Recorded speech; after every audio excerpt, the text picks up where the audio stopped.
Hello, everyone. This is Sally Harris. I wanted to talk to you today about a topic that was requested from a previous video.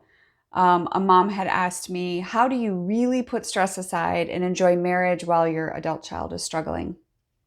Hard stuff, right? I have 3 tips for you. So for those of you that are new here, welcome and thank you for subscribing. If you haven't, please do so. I do put out content at least twice a week. And so I hope that will bless you. I wanted to go over this when someone had typed this in and had asked about me doing this video. I do have another video out there in regards to marriage as well.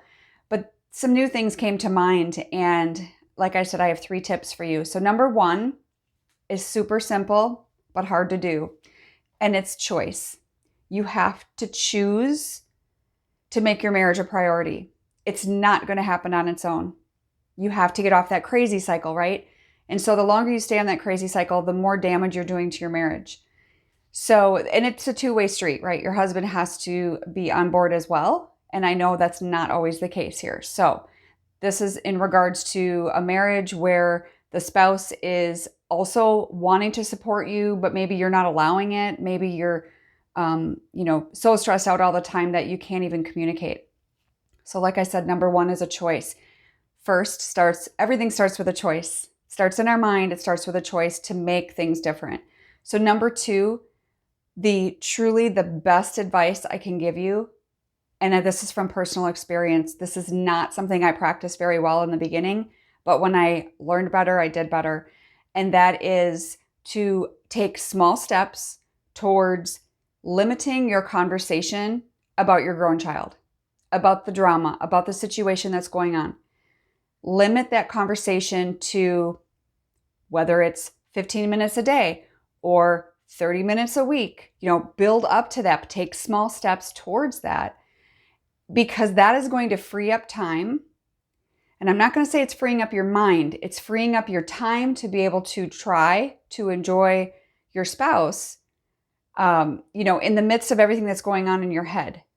But again, anxiety, all of that starts in our mind, and it starts with stopping it. Begins with making a choice to be different, to choose different, to focus on other things, because whatever your mind is focusing on, that's where your thoughts are going to stay, and you're going to just snowball and go down that road.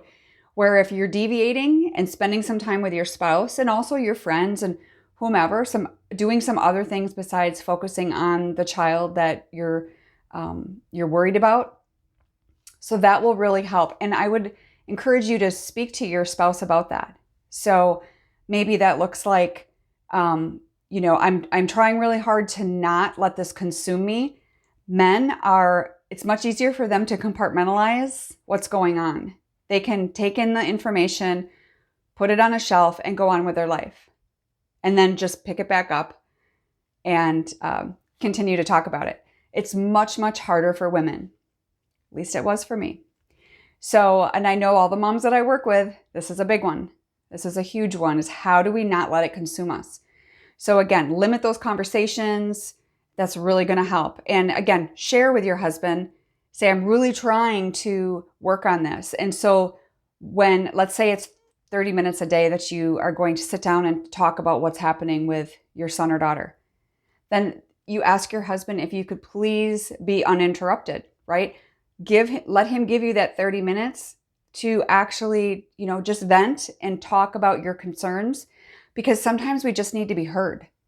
And if you're not getting that at home, you need to find someone that you can do that with. So number 3 is, he's not your enemy. So when it comes to marriage, your spouse is not your enemy. And I think we all know that. Again, I'm talking about these good relationships where you're just having struggles because of what's going on. It's created a lot of stress and drama in the family. I'm not talking about having a narcissistic husband or other types of things. Okay, this is more, you get the picture what I'm trying to say.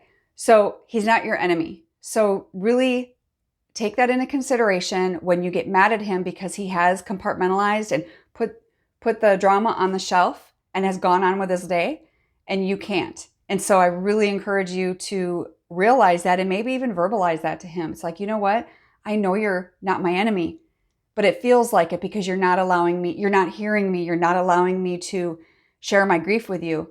When really, if you go back to step number 2, if you ask him for that ahead of time and say, hey, I need this undivided attention time, and then I won't let it consume us, unless there's an emergency, of course, and ease into that. Like I said, maybe it's daily, then it goes to 3-4 times a week, and then maybe once a week.